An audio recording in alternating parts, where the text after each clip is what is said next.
Bonjour à vous mesdames et messieurs et bienvenue sur Récap de 30. Si vous avez loupé les infos comme d'habitude, ne vous inquiétez pas, nous en faisons le bilan de la semaine. On commence en France, à Boar, près de Brest. Un homme de 45 ans, Éric Saillour, a été retrouvé ligoté dans son lit.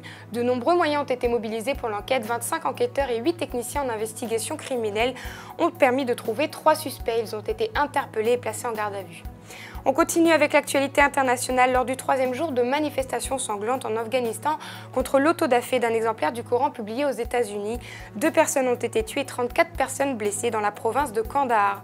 Le président américain Barack Obama a condamné l'autodafé et dénoncé par la même occasion les violentes réactions qui ont suivi en Afghanistan.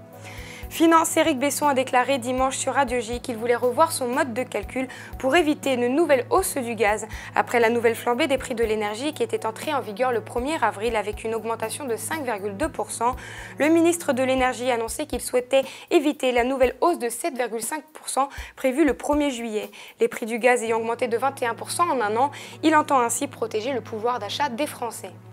En sport, Guillaume Waro souffre d'une entorse du genou droit. Le joueur réunionnais était absent lors de la rencontre du PSG face à FC Lorient samedi en fin d'après-midi. Dimanche, il aurait repris l'entraînement avec peu de douleurs apparentes, mais par mesure de sécurité, il a passé des examens complémentaires lundi. On enchaîne avec santé. Rappelez-vous de l'histoire de cet homme, Didier Jeanbart, qui était devenu accro au sexe et au jeu après avoir pris un médicament, le Reskip, qu'il prenait pour lutter contre la maladie de Parkinson. Jeudi, le tribunal de Nantes lui a donné raison et a condamné le laboratoire GSK à verser la somme de 177 100 € de dommages et intérêts à cet homme. People, c'est une nouvelle mobilisation en France pour le SIDAction. Les grands médias se sont mobilisés du 1er au 3 avril. De nombreuses célébrités ont prêté leur voix. Serge Lama, Stanislas, Michel Larocque, Nolwenn Leroy et bien d'autres étaient au rendez-vous. Des soirées en musique, une bonne ambiance pour une bonne cause.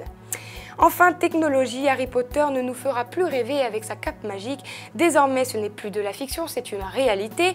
Une invention insolite japonaise a été découverte. Ce serait la création de vêtements qui rendrait celui qui les porte invisible. Des vidéos de démonstration ont déjà été publiées sur le net. Des informateurs pensent qu'il serait déjà utilisé dans le domaine militaire.